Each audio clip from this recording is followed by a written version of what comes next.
Hello, and welcome to Tobin Daily. I am JNS Editor-in-Chief Jonathan Tobin. Thanks for joining me for another discussion on the most pressing issues in the Jewish world. Please like, subscribe, and give us good reviews when you listen to the show. Now let's get started. Even by President Donald Trump's standards, this one was a whopper. He often plays fast and loose with the truth when trolling opponents or engaging in wild exaggerations to distract the press. But his claim that Ukraine started the current war with Russia was not a garden-variety Trump gambit.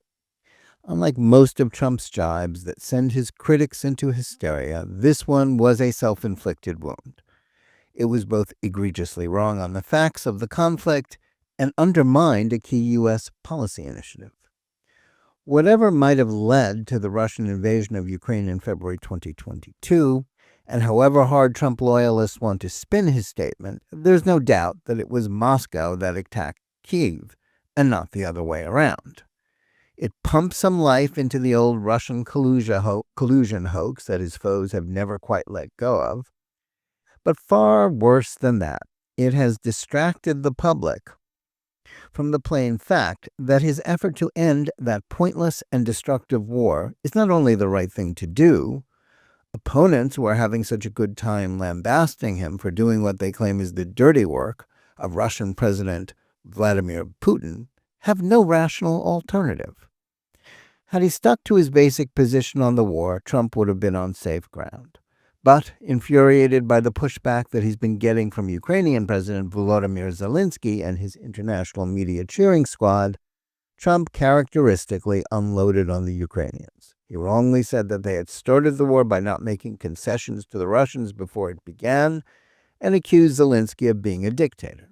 He said not one word of criticism about Putin, whose brutal and illegal actions are, without question, the reason for the war. This set off not only a tsunami of criticism. He was also accused of destroying American foreign policy and reversing 80 years of efforts to contain and deter Russia. Trump was also blamed for unfairly abandoning the Ukrainians by cutting them out of the talks in Saudi Arabia that he initiated with Putin.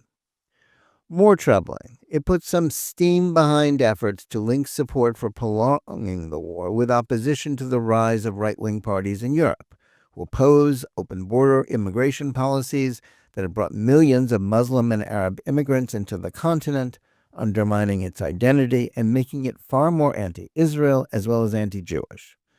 Indeed, New York Times columnist Bret Stephens sought to falsely link the two issues by claiming that Germany's AfD party was composed of, in addition to their other obvious flaws, Russian agents. In this way, Stephens and other Trump bashers want to somehow turn an effort by the administration to point out, as Vice President J.D. Vance did last week, the way our erstwhile European allies have abandoned the defense of free speech into a defense of Nazis and anti-Semitism. Another egregious example of this appalling tactic came when Margaret Brennan, the host of CBS's Face the Nation, was pushing back at U.S. Secretary of State Marco Rubio's defense of the Trump and Vance positions. Brennan also claimed that free speech was weaponized by the Nazis in order to commit the Holocaust. That was as wrong as anything Trump has ever said. As historian Andrew Roberts wrote in the Free Press in response to what he correctly labeled as a new low in historical ignorance, the Nazis didn't weaponize free speech, they crushed it. In this manner, Trump's opponents think that they can derail his peace effort by, as Stephens egregiously tried to do, analogizing Trump to Hitler appeaser Neville Chamberlain. Their goal is to revive the pro-Ukraine coalition of liberal Democrats and establishment Republicans that worked so effectively under President Joe Biden to give Zelensky more than $175 billion, and not the $350 billion figure that Trump wrongly used, to fight Russia and keep the war going. But while Trump deserves the drubbing he's getting for his misstatements about the start of the war, his policy won't be stopped by that, nor should it be. And those disingenuously trying to tie his efforts to anti-Semitism or the appeasement of Nazis know it. More than 1 million people, soldiers and civilians, have been killed or wounded on both sides in the war between Ukraine and Russia. And as even the Biden administration, which claimed the war should continue for as long as it takes, admitted, it's turned into a bloody World War I-style stalemate since the failures of Russia's initial offensive in 2022 and the U.S.-aided Ukrainian counteroffensive in 2023. Since then, the United States has continued to pour more money into Ukraine than an embattled Israel has gotten throughout decades of conflict. Biden also stripped the strategic reserves of arms and ammunitions of the U.S. armed forces, including those arms that had been pre-positioned in Israel and could have helped the Jewish state fight Hamas after the terrorist attacks on October 7, 2023, and tossed them into the furnace of this war so as to prop up Ukraine.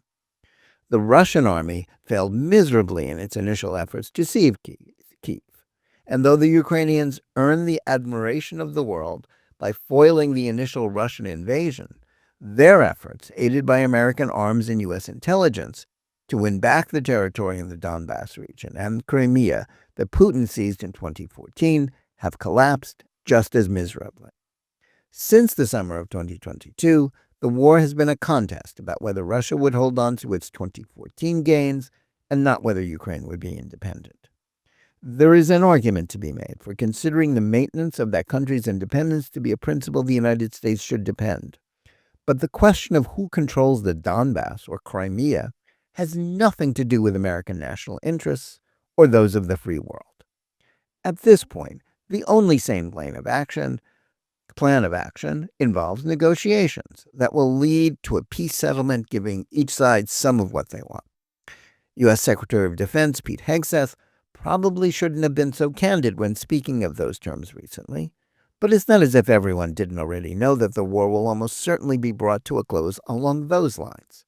Russia will likely keep the lands, which are largely inhabited by people who are not Ukrainian, it took in 2014, and the West will promise not to bring Ukraine into NATO, the factor that probably did the most to motivate Putin's illegal invasion. Ukraine's independence will be guaranteed, and the West will ensure that it can defend itself against Russia in the future while contributing to its reconstruction. That's the only rational path forward. Yet the response to Trump's call with Putin and his demand that Ukraine pay back some of what it owes the United States by paying it with a deal to help develop its mineral resources has been nothing short of hysteria.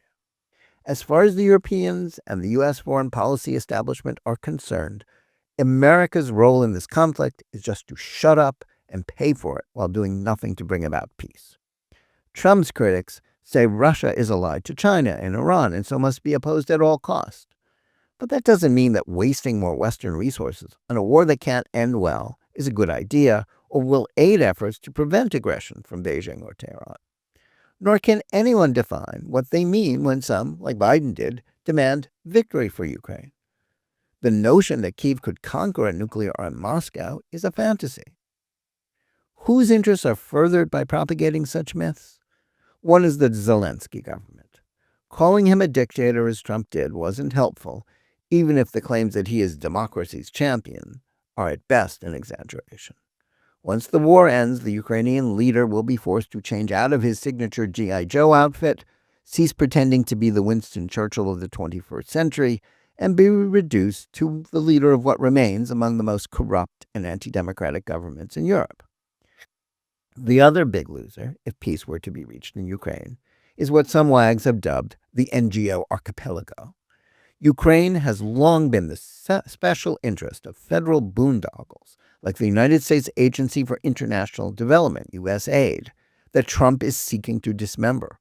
Its many partners in the nonprofit world have feasted on the dubious project of transforming a corrupt former Soviet republic into a Jeffersonian democracy while pulling it into the West's sphere of influence.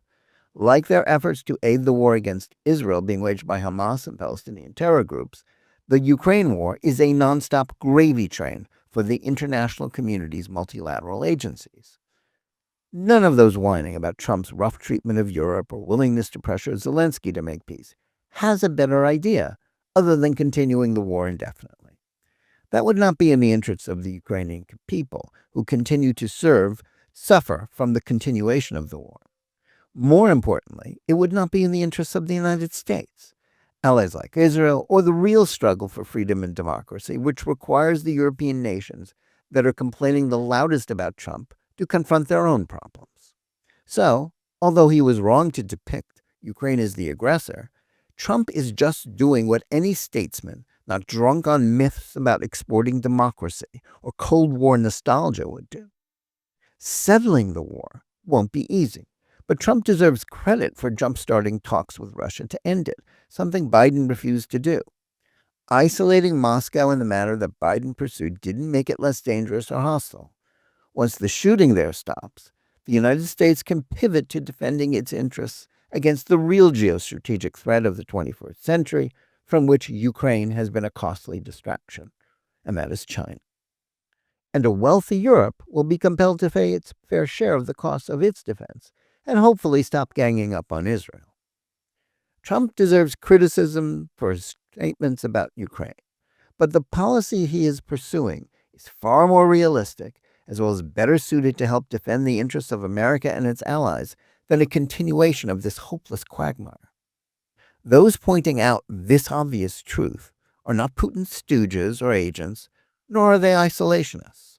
That's something that those wailing about the president's bad history would acknowledge if they were not so blinded by their hatred of Trump and their embrace of a questionable cause. Thanks for listening. Please remember to tune in every day for Jonathan Tobin Daily Edition and every week for Think Twice, my full-length JNS TV program.